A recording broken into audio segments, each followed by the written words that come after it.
Hello, good evening all of you दोस्तों। कैसे हैं आप सब। मैं रविंद्र यादव आप सबका डागर कॉन्सेप्ट के इस ऑनलाइन प्लेटफॉर्म पर हार्दिक स्वागत करता हूं, अभिनंदन करता हूं।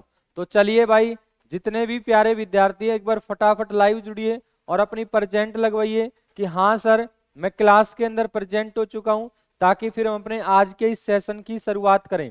और बेटा आप सब लोगों की ये डिमांड थी, काफी समय से आपकी ये डिमांड चल रही थी कि सर हमारे लिए एमसीक्यू क्वेश्चन तो आप लेकर ही आते हैं, प्रीवियस ईयर क्वेश्चन तो आप लेकर ही आते हैं, इसके साथ साथ बीच बीच में आप कभी कभार जो है वो थ्योरेटिकल या कॉन्सेप्ट लेवल की क्लास आप लेकर आए। तो मैं आपकी डिमांड के ऊपर, आपकी जो तर्ज थी उसी के ऊपर आज मैं आप सबके सामने हाजिर हूं पॉलिटी की क्लास को लेकर। आज हम चर्चा करेंगे भारतीय राजव्यवस्था के बारे में। और भारतीय राजव्यवस्था के अंदर भी दोस्तों आज हम जो चर्चा करने वाले हैं, चर्चा करेंगे किसके ऊपर सर? आज हम चर्चा करेंगे संसद के ऊपर, यानी कि पार्लियामेंट के ऊपर। तो चलिए दोस्तों, आज के जब सेशन की शुरुआत जब हम कर रहे हैं, तो आज के सेशन की अगर हम बात करें तो बेटा आज हम शुरुआत जो करने वाले हैं, ये शुरुआत करेंगे पार्ट 5 से। शुरुआत जो करने वाले हैं वो शुरुआत करने वाले हैं पार्ट 5 से, भाग 5 से। और भाग 5 की अगर हम बात करें तो बेटा भाग 5 का नाम क्या होगा? तो आप बताओगे कि सर भाग 5 का जो नाम होगा तो नाम रहेगा यूनियन, यानी कि संघ। इसके अंदर बेटा पार्ट 5 की अगर बात की जाए तो पार्ट 5 के अंदर हम संघ सरकार के बारे में, या यूनियन गवर्नमेंट, या यूं कह लीजिए सेंट्रल गवर्नमेंट के बारे में, केंद्र सरकार के बारे में हम चर्चा करने वाले हैं बेटा। तो चलिए अगर हम बात करें पार्ट 5 के बारे में, भाग 5 के बारे में, तो बेटा सेंटर को या यूनियन की अगर हम बात करें तो बेसिकली पार्ट 5 को 3 भागों में डिवाइड किया जाएगा, 3 भागों में बांटा जाएगा। अगर हम बात करें सर एक पार्ट जो होगा, फर्स्ट पार्ट की अगर हम बात करें तो ये आपका कहलाएगा एग्जीक्यूटिव, यानी कि इसको हम बोलेंगे कार्यपालिका, एग्जीक्यूटिव कार्यपालिका। नेक्स्ट बेटा हमारे पास जो आएगा वो हमारे पास आएगा लेजिस्लेचर, लेजिस्लेचर यानी कि सर विधायिका। और बेटा अगर हम बात करें नेक्स्ट थर्ड हमारे पास जो पार्ट आएगा तो उसको हम बोलेंगे जुडिशरी, जुडिशरी यानी कि न्यायपालिका। अगर हम बात करें सर पार्ट 5 को 3 भागों में बांटकर या 3 भागों में डिवाइड करके हम इसके बारे में चर्चा करेंगे, इसके बारे में हम पढ़ने वाले हैं। फर्स्ट हमारा जो रहेगा वो हमारा रहेगा एग्जीक्यूटिव, सेकंड हमारा जो रहेगा लेजिस्लेचर, और थर्ड बेटा हमारा जो रहेगा वो आपका रहेगा जुडिशरी। अच्छा सर अगर हम बात करें यूनियन के बारे में, संघ के बारे में, तो बेटा संघ का जो वर्णन होगा वो हमारे संविधान के अंदर, हमारे कॉन्स्टिट्यूशन के अंदर आर्टिकल 52 से लेकर आर्टिकल 151, अनुच्छेद 52 से लेकर अनुच्छेद 151 तक रहने वाला है। और अगर हम बात करें इसके बारे में, largest part of Indian constitution, भारतीय संविधान का सबसे बड़ा भाग होगा। अगर इसके बारे में बात करें तो बेटा ये भारतीय संविधान का, भारतीय संविधान का सबसे बड़ा भाग, largest part of Indian constitution या भारतीय संविधान का ये सबसे बड़ा भाग रहेगा। बेटा अगर हम बात करें सामान्य तौर पर, अगर मैं आपको ये बताऊं बेसिक जो बातें हैं उसके अंदर, हमारे कॉन्स्टिट्यूशन के अंदर वर्तमान में जो भाग की जो संख्या होगी वो आपकी कितनी होगी? 25। लेकिन बेटा हमारा जो मूल संविधान था, मूल संविधान के अंदर जो भाग की संख्या थी तो वो कितनी थी? 22।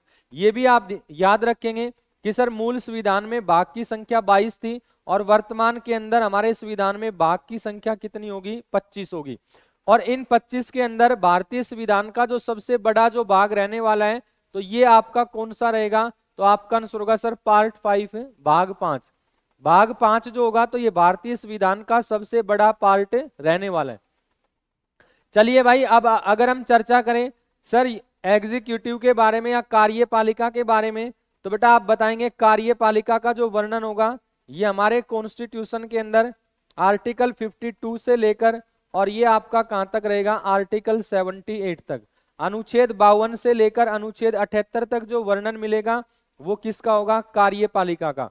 बेटा अगर हम बात करें लेजिस्लेचर के बारे में, विधायिका के बारे में, तो विधायिका का जो वर्णन होगा तो ये आपका होगा आर्टिकल 79 से लेकर आर्टिकल 123 अनुच्छेद 123 तक। और अगर हम बात करें न्यायपालिका जुडिशरी के बारे में, तो जुडिशरी का जो वर्णन होगा ये हम पढ़ेंगे आर्टिकल 124 से लेकर आर्टिकल 148 तक, अनुच्छेद 148 तक।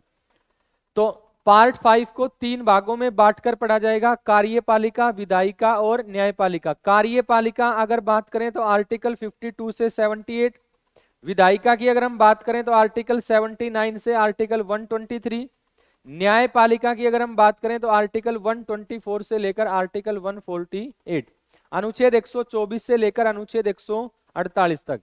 चलिए भाई अब हम बात करेंगे कार्यपालिका के अंदर हम किस किस के बारे में चर्चा करने वाले हैं सर, विधायिका के अंदर हम क्या क्या पढ़ने वाले हैं, और न्यायपालिका के अंदर जुडिशरी के अंदर हम किसके बारे में चर्चा करने वाले हैं। दोस्तों अगर हम बात करें कार्यपालिका, तो कार्यपालिका के अंदर हम किस किस की चर्चा करेंगे, तो बेटा आप बताओगे सबसे पहले राष्ट्रपति के बारे में कि सर हम चर्चा करेंगे राष्ट्रपति। राष्ट्रपति के बाद अगर हम बात करें तो फिर सर हम चर्चा करेंगे किसके बारे में, तो आप ये बताओगे कि सर उपराष्ट्रपति। वहीं अगर हम बात करें बेटा नेक्स्ट अगर हम बात करें तो उपराष्ट्रपति के बाद फिर हम चर्चा करेंगे किसके बारे में, prime minister and council of minister, prime minister and council of minister, प्रधानमंत्री और उसकी मंत्री परिषद जो होगी, तो प्रधानमंत्री और उसकी मंत्री परिषद के बारे में चर्चा करने वाले हैं। और उसके बाद अगर हम बात करें तो बेटा उसके बाद हम चर्चा करेंगे किसके बारे में, महान्यायवादी। महान्यायवादी यानी कि सर जो हमारा अटॉर्नी जनरल होगा, अटॉर्नी जनरल के बारे में। बेटा अगर हम बात करें राष्ट्रपति, तो राष्ट्रपति के बारे में जो वर्णन होगा आर्टिकल 52 से लेकर आर्टिकल 62 तक, अनुच्छेद 52 से लेकर अनुच्छेद 62 तक। वहीं अगर मैं बात करूं उपराष्ट्रपति के बारे में, तो बेटा उपराष्ट्रपति से संबंधित हम अनुच्छेद पढ़ेंगे, अनुच्छेद 63 से लेकर आर्टिकल या अनुच्छेद 69 तक। अगर बेटा हम बात करें prime minister and council of minister, प्रधानमंत्री और उसकी मंत्री परिषद, तो हम चर्चा करेंगे आर्टिकल 74 और आपका आर्टिकल 75। और वहीं अगर हम बात करें महान्यायवादी, तो बेटा महान्यायवादी के बारे में हम चर्चा करेंगे आर्टिकल 76। तो आप ये सारी की सारी बातें मैं एक बार आपको इसका पूरा का पूरा स्ट्रक्चर समझाना चाहता हूं कि भाई पार्ट 5 के अंदर हम किसके बारे में क्या क्या चर्चा हम करने वाले हैं और उसके अंदर क्या क्या आएगा, किसका वर्णन कहां से कहां तक होगा, ये सारी बातें मैं आपको बताने वाला हूं। तो राष्ट्रपति जो होगा, राष्ट्रपति अनुच्छेद 52 से 62, उपराष्ट्रपति 63 से 69, प्रधानमंत्री और मंत्री परिषद 74 और 75, और महान्यायवादी आर्टिकल 76 अनुच्छेद 76। चलिए भाई अगर हम बात करें सर विधायिका के अंदर किसके बारे में चर्चा करेंगे, तो भाई विधायिका के अंदर हम चर्चा करेंगे संसद के बारे में यानी कि पार्लियामेंट के बारे में। और बेटा जब हम संसद के बारे में चर्चा करेंगे तो यहाँ पर 2 सदन हम चर्चा करेंगे, एक लोकसभा और दूसरा जो हमारा सदन रहेगा तो ये सदन आपका कौन सा हो जाएगा, राज्यसभा। यानी कि सर हम 2 सदनों की चर्चा करेंगे, एक सदन हमारा जो रहेगा वो आपका रहेगा लोकसभा और दूसरा सदन जो हमारा रहेगा तो वो आपका कौन सा रहेगा, राज्यसभा। चलिए भाई अगर हम बात करें न्यायपालिका के बारे में, जुडिशरी के बारे में, तो बेटा जुडिशरी सेंट्रल गवर्नमेंट के अंदर या यूनियन की अगर हम बात करें तो यहां पर सर हम चर्चा करेंगे किसके बारे में, सुप्रीम कोर्ट के बारे में। यहां पर हम जो चर्चा करेंगे तो वो चर्चा करेंगे किसके बारे में, सुप्रीम कोर्ट के बारे में। तो ये मैंने आपको इसका पूरा का पूरा स्ट्रक्चर बताया कि सर पार्ट 5 में हम किसके बारे में पढ़ेंगे, क्या हम चर्चा करने वाले हैं, वो सारी की सारी बातें मैंने आपको बताई है। तो दोस्तों अब हम जो चर्चा करेंगे नेक्स्ट पेज की अब हम शुरुआत करते हैं। ये मैंने आपको पार्ट 5 के बारे में बताया। अच्छा अगर हम बात करें सर पार्ट 5 के अंदर जो हमारा जो कॉन्स्टिट्यूशन का भाग 5 जो होगा जिसका नाम होगा संघ, और बेटा जो संघ होगा तो इसके ऊपर पार्ट 5 जो है वो किस चित्र को दर्शाएगा, तो ये भी आप ध्यान रखेंगे। पार्ट 5 जो होगा तो ये महात्मा बुद्ध के चित्र को दर्शाता है। यहाँ पर इसके ऊपर जो चित्र जो छपा हुआ है वो किसका छपा हुआ है? महात्मा बुद्ध का चित्र छपा हुआ है। ये भी आप ध्यान रखेंगे। तो बेटा अब हम नेक्स्ट पेज की शुरुआत करेंगे, अगले पेज की अब हम शुरुआत करेंगे और अगले पेज के बारे में अब हम चर्चा करने वाले हैं।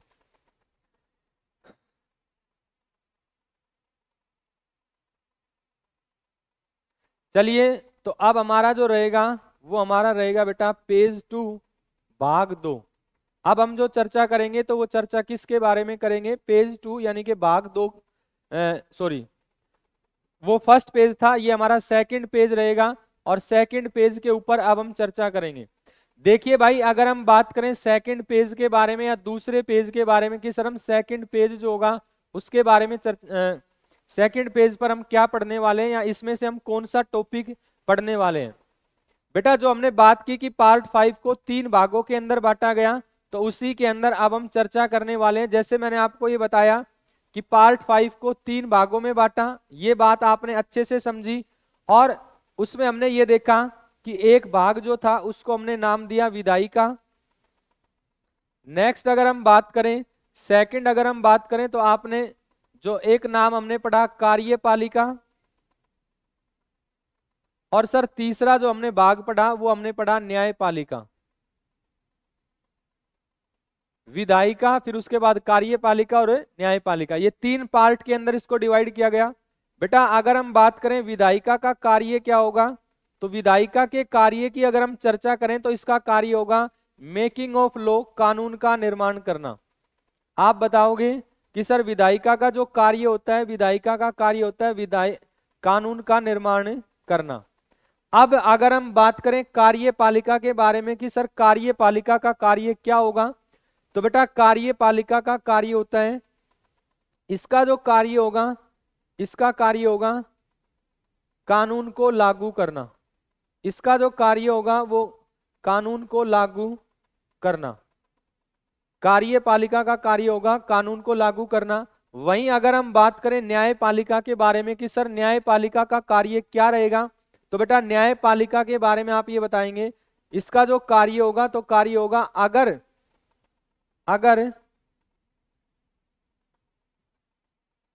कानून से या कानून में किसी प्रकार की कोई भी समस्या हुई तो, या किसी भी प्रकार का अगर विवाद हुआ, ये ज्यादा बेस्ट रहेगा। अगर कानून से किसी भी प्रकार का कोई भी अगर विवाद हुआ तो इससे निपटने का काम कौन करेगा? Supreme court. फिर इस फैसले को कौन देखेगा? Supreme court. अगर ये जो कानून बनाया गया और इस कानून से किसी भी प्रकार का कोई भी विवाद हुआ तो उससे जो निपटने का जो काम करेगा, उस पर जो फैसला करेगा वो कौन करेगा? सुप्रीम कोर्ट करेगा। इस बात का भी आप ध्यान रखेंगे। तो तीनों के बारे में मैंने आपको ये बताया भाई, विधायिका का कार्य होगा कानून का निर्माण करना, कार्यपालिका का कार्य होगा कानून लागू करना, और न्यायपालिका का कार्य होगा अगर कानून बनाते समय किसी प्रकार का कोई भी विवाद हुआ और अगर कानून लागू किया गया और किसी भी प्रकार का विवाद हुआ तो इससे निपटने का जो काम करेगा वो कौन करेगा? सुप्रीम कोर्ट यानी कि सर सर्वोच्च न्यायालय करेगा।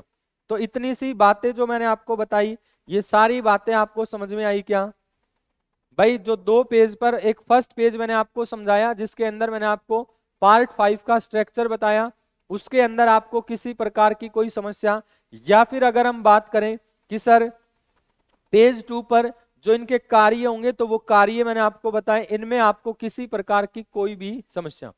चलिए तो भाई बढ़ते हैं नेक्स्ट पेज की तरफ। अब हम अगले पेज की चर्चा करेंगे कि सर नेक्स्ट पेज पर हम क्या पढ़ने वाले हैं या किसके बारे में हम चर्चा करने वाले हैं। ध्यान से समझना भाई। नेक्स्ट अब हमारा जो पेज रहेगा तो ये पेज नंबर 3 रहेगा, और आज हम जो चर्चा करने वाले हैं तो ये चर्चा करेंगे बेटा संसद के बारे में। आज हम जो चर्चा करने वाले हैं तो वो चर्चा करेंगे किसके बारे में? संसद के बारे में। देखिए भाई, अगर हम बात करें संसद के बारे में तो सबसे पहली बात तो आप ये समझना, संसद जो है ये कौन से पार्ट के अंदर आएगी? तो आपका आंसर होगा सर पार्ट 5 का भाग होगा, सॉरी पार्ट 5 का हिस्सा होगा, भाग 5 का हिस्सा होगा संसद। अच्छा, अगर मैं बात करूं पार्ट 5 के बारे में या भाग 5 के बारे में या फिर मैं संसद के बारे में, तो बेटा संसद का जो वर्णन रहेगा वो संसद का वर्णन होगा हमारे कॉन्स्टिट्यूशन के आर्टिकल 79, अनुच्छेद 79 के अंदर, आर्टिकल 79 के अंदर। और आर्टिकल 79 जो होगा ये वर्णन करता है किसके बारे में? संसद के निर्माण के बारे में। आर्टिकल 79 के अंदर संसद के निर्माण का वर्णन। कहने का अर्थ ये होगा कि संसद किस किस से मिलकर बनी होती है, संसद के अंग क्या होंगे, तो उनकी अगर हम चर्चा करें तो उसके बारे में ये बात की जाती है। बेटा आर्टिकल 79 की अगर हम बात करें कि संसद का निर्माण जो है वो किस किस से होगा, तो अगर हम बात करें सर संसद का निर्माण होगा लोकसभा प्लस राज्यसभा प्लस राष्ट्रपति, इन तीनों से मिलकर जो है वो संसद का क्या होता है? निर्माण। अगर आपसे क्वेश्चन ये कर लिया जाए कि सर संसद के अंग कितने होंगे, तो अंग की अगर हम बात करें तो बेटा संसद के अंदर अंग की जो संख्या होगी वो आपकी कितनी रहेगी? 3। संसद पार्ट 5 भाग 5 का हिस्सा होगा। संसद की अगर हम बात करें तो इसका वर्णन होगा आर्टिकल 79 अनुच्छेद 79 के अंदर। आर्टिकल 79 के अंदर संसद के निर्माण का वर्णन होगा। संसद का निर्माण किस किस से मिलकर बना होता है? तो लोकसभा, राज्यसभा और राष्ट्रपति। लोकसभा, राज्यसभा और राष्ट्रपति। वहीं अगर हम बात करें कि सर संसद के कितने अंग होते हैं, तो संसद के अंगों की जो संख्या होगी वो आपकी कितनी होगी? 3। एक बेटा लोकसभा, एक राज्यसभा और तीसरा आपका क्या होगा? राष्ट्रपति। फिर आप ये कहोगे कि सर राष्ट्रपति के बारे में तो आपने अलग बताया था आर्टिकल 52 से लेकर आर्टिकल 62 के अंदर, और वो तो आपने कार्यपालिका के अंदर बताया था। मैंने कि भाई वहां भी पढ़ेंगे और यहाँ पर भी राष्ट्रपति की अगर हम बात करें तो राष्ट्रपति जो होता है ये बेटा संसद का अभिन्न अंग माना जाता है। राष्ट्रपति को यहीं पर मैं आपके सामने लिख रहा हूं, राष्ट्रपति जो होगा, राष्ट्रपति को संसद का अभिन्न अंग माना जाता है। राष्ट्रपति को संसद का अभिन्न अंग माना जाता है, यानी कि इंटीग्रल पार्ट ऑफ पार्लियामेंट, या संसद का ये क्या होगा? अभिन्न अंग होगा। क्योंकि बेसिकली जैसे मैंने आपको बताया भाई, कार्यपालिका का कार्य होता था कानून का निर्माण करना, और विधायिका का कार्य जो होता था, सॉरी विधायिका का कार्य होता था मेकिंग ऑफ लॉ, कानून का निर्माण करना, और कार्यपालिका का जो कार्य होता था कानून को लागू करना। जो लॉ को जो इंप्लीमेंट किया जाता था, कानून को जो लागू किया जाता था, तो कानून को लागू कौन करेगा? कार्यपालिका। अब अगर हम बात करें बेटा जब भी कोई भी बिल आएगा तो दोनों सदनों से पास होने के बाद राष्ट्रपति उसके ऊपर सिग्नेचर करेगा। इसीलिए राष्ट्रपति को यहां पर भी इंक्लूड करने की या शामिल करने की हमें जरूरत पड़ी, तो ध्यान रखेंगे राष्ट्रपति जो होगा तो ये संसद का क्या होगा? अभिन्न अंग होगा। अब हम चर्चा जो करने वाले हैं वो चर्चा करने वाले हैं संसद के बारे में। और बेटा मैंने आपको ये बताया था कि संसद के अंदर हम किसके बारे में चर्चा करने वाले हैं, तो संसद के अंदर हम चर्चा करेंगे किसके बारे में? संसद की अगर बात की जाए तो संसद के अंदर हम चर्चा करेंगे 2 सदनों के बारे में। एक सदन आपका होगा कौन सा? लोकसभा, और दूसरा जो सदन आपका रहेगा वो आपका कौन सा रहेगा? राज्यसभा। तो चलिए अब हम एक एक करके और एक एक सदन के बारे में हम चर्चा करेंगे। कौन से सदन? सबसे पहले हम पढ़ेंगे लोकसभा के बारे में, लोकसभा के बाद फिर हम चर्चा करेंगे राज्यसभा के बारे में। दोनों सदनों की अब हम चर्चा करेंगे, किस सदन में किस बात का वर्णन किया गया, ये सारी बातें अब हम चर्चा करने वाले हैं।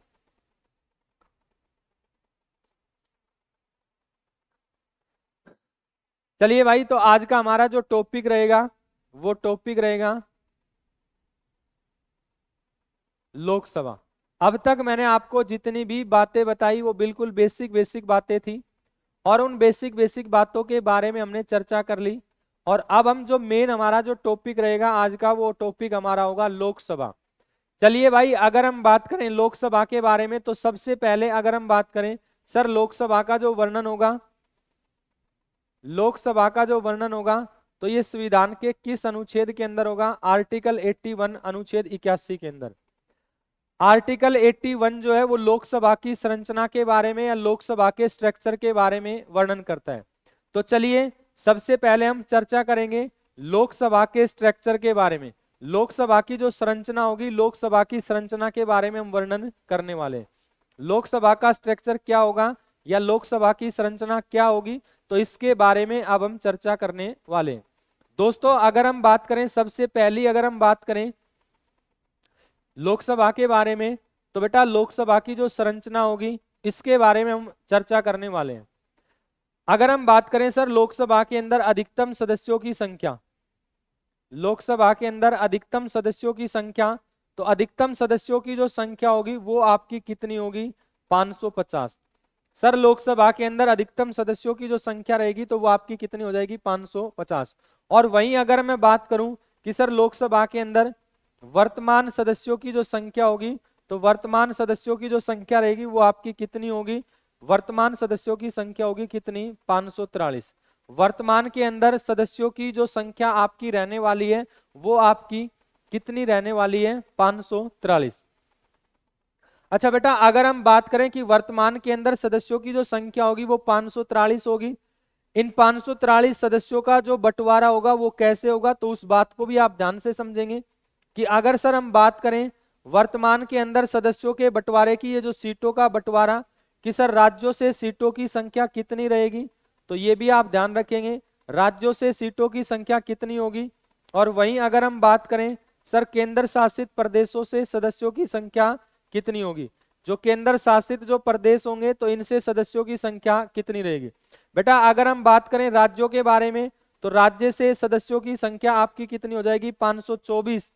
और केंद्र शासित प्रदेशों की अगर हम बात करें तो केंद्र शासित प्रदेशों से सदस्यों की संख्या आपकी कितनी होगी, 19। वर्तमान के अंदर जो वर्तमान की जो परिस्थिति मैंने आपको बताई, वर्तमान की परिस्थिति के अनुसार अगर हम बात करें तो सर वर्तमान के अंदर सदस्यों की संख्या जो रहेगी वो आपकी कितनी रहेगी, तो वो मैंने आपको बताई कि भाई 500। अगर हम बात करें तो वर्तमान के अंदर राज्यों से 524 और केंद्र शासित प्रदेश से आपकी कितनी हो जाएगी, 19 हो जाएगी। इतना मैंने आपको बताया। अच्छा अधिकतम से अधिकतम अगर हम बात करें, जो अधिकतम मैंने आपको बताया कि सर अधिकतम सीटों की जो संख्या होगी इनका जो बंटवारा होता है वो कैसे होगा, तो बेटा अगर हम बात करें राज्यों के बारे में, अगर हम बात करें राज्यों के बारे में, तो राज्यों के अंदर अधिकतम सदस्यों की जो संख्या हो सकती है वो कितनी हो सकती है, 530। और वहीं अगर हम बात करें केंद्र शासित प्रदेश के बारे में, अगर हम बात करें केंद्र शासित प्रदेश के बारे में, तो बेटा केंद्र शासित प्रदेशों से सदस्यों की संख्या आपकी कितनी होगी, 20। तो आप बताओगे कि सर लोकसभा में अधिकतम सदस्यों की संख्या 550, 550 में से राज्यों से 530 हो सकते हैं, केंद्र शासित प्रदेश से 20 हो सकते हैं। लेकिन वर्तमान की अगर हम बात करें तो वर्तमान में लोकसभा में सदस्यों की संख्या कितनी होगी, 543। राज्यों से कितने होंगे, 524। और केंद्र शासित प्रदेशों से कितने होंगे, तो आपका आंसर क्या रहेगा, 19 रहेगा। एक बार फटाफट इतनी बात बताएं कि हाँ सर यहां तक हमें किसी प्रकार का कोई भी डाउट नहीं है, यहां तक हमें किसी भी प्रकार का कोई भी डाउट नहीं है। फटाफट एक बार इस क्वेश्चन का आंसर आप लोग दे दें भाई, फटाफट एक बार इसका आंसर दें कि इस क्वेश्चन का सॉरी, यहां तक हमें किसी प्रकार का कोई भी डाउट नहीं है। बेटा अगर हम बात करें इसी के साथ, चलो मैं आपको यहीं पर बताता हूं नेक्स्ट पेज की बजाय, अगर हम बात करें राज्यों के बारे में, तो सर राज्यों के अंदर सबसे ज्यादा जो सीटें होंगी वो आपकी कहां पर होगी, यूपी के अंदर होगी। और यूपी के अंदर लोकसभा सीटों की संख्या कितनी होगी, 80। यूपी के बाद बेटा दूसरा जो स्थान आएगा वो आपका कौन सा आएगा, महाराष्ट्र का आएगा, महाराष्ट्र का आएगा। और महाराष्ट्र के अंदर सीटों की जो संख्या होगी वो कितनी होगी, 48, 48। उसके बाद बेटा अगर हम बात करें तो नेक्स्ट आपका जो स्थान आएगा वो वेस्ट बंगाल, पश्चिम बंगाल। और पश्चिम बंगाल के अंदर सीटों की जो संख्या होगी वो आपकी कितनी होगी, तो आपका आंसर होगा 42। और वहीं अगर हम बात करें सर वेस्ट बंगाल के बाद जो स्थान आएगा तो वो किसका आएगा, बिहार का। और बिहार के अंदर जो सीटों की संख्या रहेगी तो ये आपकी कितनी रहेगी, 40। ये भी आप ध्यान रखेंगे कि सर राज्यों के अंदर सदस्यों की संख्या वर्तमान के अंदर, वर्तमान परिस्थिति के अनुसार सदस्यों की संख्या 524, सबसे ज्यादा यूपी के अंदर, यूपी के बाद महाराष्ट्र, महाराष्ट्र के बाद वेस्ट बंगाल और उसके बाद बिहार। यहां पर आप बताओगे सबसे ज्यादा जो सीटें होंगी, तो सबसे ज्यादा सीटें आपकी कहां पर होंगी, कौन से केंद्र शासित प्रदेश के अंदर होगी, तो आप बताओगे सर दिल्ली के अंदर। और दिल्ली के अंदर लोकसभा सीटों की जो संख्या रहेगी वो आपकी कितनी रहेगी भाई, 7 रहेगी। ये भी आप ध्यान रख सकते हो। अधिकतम मैंने आपको बता दी, अधिकतम सीटों की जो संख्या होगी वो यूपी के अंदर होगी, और केंद्र शासित प्रदेश में अधिकतम सीटों की जो संख्या होगी वो कहां पर होगी, दिल्ली के अंदर। अगर यूपी नहीं होगा तो यूपी के बाद सेकंड रैंक दूसरा स्थान महाराष्ट्र, उसके बाद पश्चिम बंगाल और उसके बाद बिहार। ये मैंने आपको बताया। यहां तक की सारी बातें आप सब लोगों को समझ में आई क्या? तो बेटा ये मैंने आपको लोकसभा के संरचना के बारे में, लोकसभा का जो स्ट्रक्चर रहेगा उसके बारे में हमने चर्चा की है, लोकसभा के बारे में हमने चर्चा की है। तो एक बार बताओ फटाफट कि हाँ सर यहां तक हमें किसी प्रकार का कोई भी डाउट नहीं है, यहां तक हमें किसी भी प्रकार का कोई भी डाउट नहीं है। तो फिर हम आगे चर्चा करेंगे, और आगे हम क्या क्या चर्चा करने वाले हैं।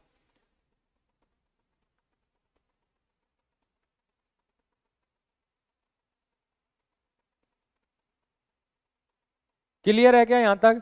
चलिए तो अब हम नेक्स्ट पेज की ओर बढ़ते हैं, अगले पेज के ऊपर चर्चा करेंगे भाई। अगले पेज की अगर हम बात करें तो नेक्स्ट हमारा जो पेज रहेगा बेटा ये पेज नंबर 4, और अब हम पेज नंबर 4 के ऊपर चर्चा करेंगे। देखिए अगर हम बात करें लोकसभा के बारे में कि सर लोकसभा का जो गठन हुआ था,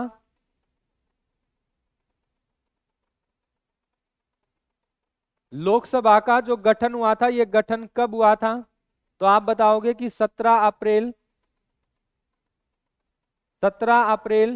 1952 को पहली लोकसभा का गठन हुआ था। और अगर हम बात करें लोकसभा की सर पहली बैठक कब हुई थी, लोकसभा की पहली बैठक कब हुई थी, यानी कि फर्स्ट सेशन कब हुआ था, तब आप बताओगे कि सर 13 मई 1952 को लोकसभा की पहली बैठक हुई थी। लोकसभा की पहली बैठक होगी 13 मई 1952, पहली लोकसभा का, यानी कि जो हमारी फर्स्ट लोकसभा जो होगी जो गठित होगी तो ये आपकी होगी 17 अप्रैल 1952 को। इतनी बात समझ में आई क्या? लोकसभा का गठन 17 अप्रैल 1952, और पहली जो बैठक होगी तो ये आपकी कब होगी, 13 मई, पहली बैठक 13 मई 1952, और गठन होगा 17 अप्रैल 1952। चलिए भाई अब हम नेक्स्ट अगली चर्चा करते हैं। इसके बाद बेटा अगर हम बात करें भारत के अंदर, अगर हम बात करें कि सर भारत में ये जो संसदीय प्रणाली होगी, भारत में संसदीय जो प्रणाली होगी, ये संसदीय प्रणाली हमने किस देश से इसको ग्रहण किया है, तो बेटा संसदीय प्रणाली को हमने किस देश से ग्रहण किया है, ब्रिटेन से। ये भी आप ध्यान रखेंगे कि इसको जो हमने ग्रहण किया है, संसदीय प्रणाली को जो हमने ग्रहण किया है, तो ये हमने कहां से ग्रहण किया है, ब्रिटेन से इसको ग्रहण किया है। अगर हम बात करें, जैसे मैं आपको अगर हम बात करें ब्रिटेन के अंदर जो संसद यानी कि ब्रिटेन के अंदर पार्लियामेंट होगी, अच्छा पार्लियामेंट की अगर हम बात करें तो वहां पर भी इसके 3 अंग होते हैं बेटा। एक आपका होता है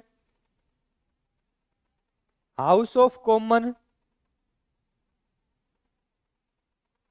नेक्स्ट दूसरा आपका जो आएगा उसका नाम होगा हाउस ऑफ लॉर्ड के नाम से, और तीसरा आपका जो होगा तो वहां पर ब्रिटेन के अंदर आपकी क्या होगी, क्वीन होगी, महारानी होगी। सेम टू सेम अगर हम बात करें सर भारत के अंदर, भारत की जो पार्लियामेंट होगी तो इसको किस नाम से जाना जाएगा, संसद के नाम से। भारत की संसद के भी 3 अंग होंगे, जिसके अंदर हमने पढ़ा एक लोकसभा, एक राज्यसभा, और बेटा एक आपका क्या होगा, राष्ट्रपति यानी कि प्रेसिडेंट। एक आपका क्या होगा, राष्ट्रपति प्रेसिडेंट। अब आप इस बात को ध्यान से समझना कि सर भारत ने जो संसदीय प्रणाली को जो ग्रहण किया है वो ब्रिटेन देश से ग्रहण किया है। जैसे वहां पर हाउस ऑफ कॉमन नाम का सदन काम करता है, एज इट इज भारत के अंदर कौन सा सदन काम करेगा, लोकसभा। सर जैसे ब्रिटेन के अंदर हाउस ऑफ लॉर्ड काम करता है, ऐसे ही भारत की संसद में कौन सा सदन काम करेगा, राज्यसभा। सर जैसे ब्रिटेन के अंदर क्वीन काम करती है, एज इट इज भारत के अंदर काम कौन करेगा, प्रेसिडेंट, राष्ट्रपति। तो आप ये ध्यान रखेंगे जो बातें मैंने आपको बताई कि ब्रिटेन की पार्लियामेंट में भी 3 अंग होते हैं, भारत की संसद में भी 3 अंग होते हैं। भारत में जो संसदीय प्रणाली होगी उसको हमने किस देश से ग्रहण किया है? ब्रिटेन देश से उसको हमने ग्रहण किया है। वहीं अगर हम बात करें लोकसभा के बारे में, तो लोकसभा का जो गठन होगा ये 17 अप्रैल 1952 को गठन होगा, और पहली जो बैठक होगी वो 13 मई 1952 को पहली बैठक होगी। चलिए अब हम नेक्स्ट पेज की चर्चा करेंगे, अगले पेज की चर्चा करेंगे, और अगले पेज पर अब हम क्या पढ़ने वाले हैं लोकसभा के बारे में, तो आप इस बात को ध्यान से समझना। नेक्स्ट हमारा जो पेज रहेगा ये पेज नंबर 5 रहेगा, और पेज नंबर 5 पे हम किसके बारे में चर्चा करेंगे तो ध्यान से समझेंगे। बेटा अगर हम बात करें, जैसे मैंने आपको बताया लोकसभा की हम चर्चा कर रहे हैं, तो सबसे पहले आप समझेंगे लोकसभा के अन्य नाम। अभी बहुत सारी बातें बची हुई है, बहुत कुछ बचा हुआ है, अभी हमने शुरुआत की है, तो बिल्कुल बेसिक से, बिल्कुल जीरो से मैं आपके साथ लेकर चल रहा हूं, और बिल्कुल एक एक पॉइंट को मैं क्लियर कराता हुआ आपके चलूंगा। तो दोस्तों अगर हम बात करें लोकसभा के अन्य नामों की, कि लोकसभा को किस किस नाम से जाना जाता है, या सर लोकसभा के अन्य नाम क्या क्या हो सकते हैं, तो आप सबसे पहला समझेंगे सर लोकसभा जो होगा, तो लोकसभा को जाना जाता है किस सदन के नाम से? प्रथम सदन के नाम से। यानी कि सर लोकसभा को कहा जाएगा फर्स्ट हाउस। लोकसभा को क्या कहा जाएगा भाई?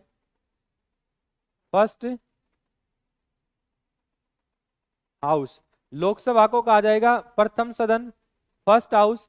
नेक्स्ट अगर हम बात करें कि सर लोकसभा को और किस नाम से जाना जाता है, मैंने कि भाई लोकसभा को जाना जाता है किस नाम से? निम्न सदन के नाम से, यानी कि लोअर हाउस के नाम से। लोकसभा को किस सदन के नाम से जाना जाएगा? तो आपका जाना जाएगा निम्न सदन, लोअर हाउस। नेक्स्ट अगर हम बात करें सेकंड, उसके बाद अगर हम बात करें कि सर और लोकसभा को किस नाम से जाना जाएगा, तो बेटा लोकसभा का नाम होगा अस्थाई सदन, यानी कि टेम्परेरी हाउस। टेम्परेरी, या फिर हम ये कह सकते हैं non permanent. Non permanent house, इसी को जाना जाता है नॉन परमानेंट हाउस। और नेक्स्ट अगर हम बात करें तो बेटा इसी लोकसभा को जाना जाता है किस नाम से? लोकप्रिय सदन के नाम से। इसी को जाना जाएगा लोकप्रिय सदन, यानी कि पॉपुलर हाउस के नाम से। पॉपुलर हाउस के नाम से। प्रथम सदन फर्स्ट हाउस, निम्न सदन लोअर हाउस, अस्थायी सदन नॉन परमानेंट हाउस, और लोकप्रिय सदन पॉपुलर हाउस। तो एक बार फटाफट ये लोकसभा के अन्य नाम है जिसके नाम से लोकसभा को जाना जाता है। एक प्रथम सदन होगा, एक निम्न सदन होगा, एक अस्थायी सदन होगा, और एक आपका क्या कहलाएगा? लोकप्रिय सदन कहलाएगा। यहां तक की बातें क्लियर हैं, तो फिर हम नेक्स्ट पेज की ओर बढ़ते हैं और अब हम आगे चर्चा करेंगे। देखिए भाई अब आप ध्यान से समझना, नेक्स्ट पेज की अब हम चर्चा कर रहे हैं, और नेक्स्ट पेज आपका होगा पेज नंबर 6, पेज नंबर 6। अच्छा अगर मैं बात करूं कि सर अब हम किसके बारे में पढ़ने वाले हैं, तो ध्यान से समझना बेटा, अब हम चर्चा करेंगे लोकसभा की, लोकसभा के सदस्य की योग्यता के बारे में। ध्यान से समझेंगे भाई कि सर अब हम चर्चा करेंगे लोकसभा के सदस्य की योग्यता के बारे में, जो क्वालिफिकेशन ऑफ लोकसभा मेंबर। अगर हम बात करें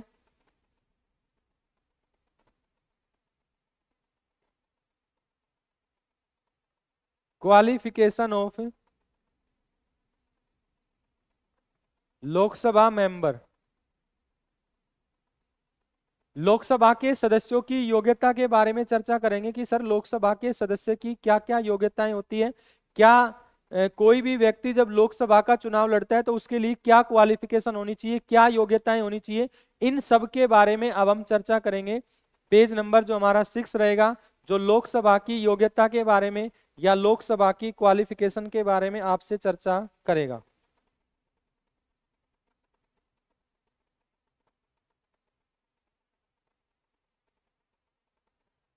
चलिए भाई, तो अगर हम बात करें सबसे पहले तो आप ये समझना कि सर लोकसभा के सदस्य की योग्यता का अगर वर्णन किया जाए तो लोकसभा के सदस्यों की योग्यता का जो वर्णन होगा तो ये आपका होगा आर्टिकल 84 अनुच्छेद 84 के अंदर। लोकसभा का सदस्य बनने के लिए क्या क्या योग्यता होगी, तो इसका जो वर्णन होगा वो वर्णन हमारे संविधान के किस अनुच्छेद में होगा, आर्टिकल 84 या अनुच्छेद 84 के अंदर होगा।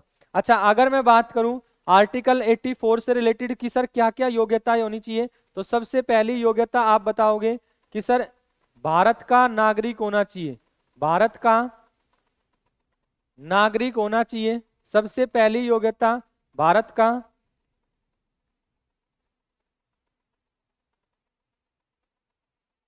का नागरिक होना चाहिए। नेक्स्ट अगर हम बात करें he should be citizen of India, he should be citizen of India, Bharat का क्या होना चाहिए, नागरिक। नेक्स्ट क्वालिफिकेशन की अगर हम बात करें कि सर कम से कम कितनी एज होनी चाहिए, तो बेटा यानी कि निम्नतम आयु जो होगी वो आपकी कम से कम कितने वर्ष की होनी चाहिए, 25 वर्ष की होनी चाहिए। कहने का अर्थ ये होगा कि सर जो मिनिमम एज जो होगी, मिनिमम एज तो वो आपकी कितनी होगी, 25 ईयर की होगी, 25 वर्ष की आयु होगी। मिनिमम एज आपकी होगी 25 ईयर। बेटा अगर हम बात करें थर्ड क्वालिफिकेशन के बारे में, तीसरी योग्यता के बारे में, तो तीसरी योग्यता क्या होगी, वह किसी लाभ के पद पर नहीं होना चाहिए, लाभ के पद पर नहीं होना चाहिए। लाभ के पद का अर्थ क्या होगा कि not profit A post, not profit A post, कि सर वो किसी भी लाभ के पद पर नहीं होना चाहिए। इसका मतलब ये हुआ कि भाई वो किसी भी गवर्नमेंट जॉब के अंदर या वो भारत सरकार की संचित निधि से किसी प्रकार का उसके अकाउंट के अंदर पैसा ना आता हो। और लास्ट क्वालिफिकेशन की अगर मैं बात करूं तो बेटा वो कभी भी दल बदल यानी कि एंटी डिफेक्शन भ्रष्टाचार के केस में लिप्त ना हुआ हो, दल बदल या भ्रष्टाचार के केस में या दहेज प्रथा के केस में लिप्त ना हुआ हो। ये इसके लिए सारी की सारी क्या होगी, क्वालिफिकेशन होगी। तो आप ध्यान रखेंगे कि सर लोकसभा का सदस्य बनने की जो योग्यता होगी वो आर्टिकल 84 के अंदर होगी, भारत का नागरिक होना चाहिए, कम से कम आयु 25 वर्ष होनी चाहिए, लाभ के पद पर नहीं होना चाहिए, और किसी भी प्रकार से एंटी डिफेक्शन लॉ या करप्शन के अंदर या जो ड्रोवरी जो सिस्टम जो होता है उसके अंदर किसी भी प्रकार से वो लिप्त ना हुआ हो, तो वो व्यक्ति जो होगा वो लोकसभा का चुनाव लड़ सकता है। अगर वो सारी की सारी योग्यताएं इस व्यक्ति के पास है, अगर वो सारी की सारी क्वालिफिकेशन अगर इस व्यक्ति के पास है, तो वो व्यक्ति यानी कि क्या कर सकता है, चुनाव लड़ सकता है।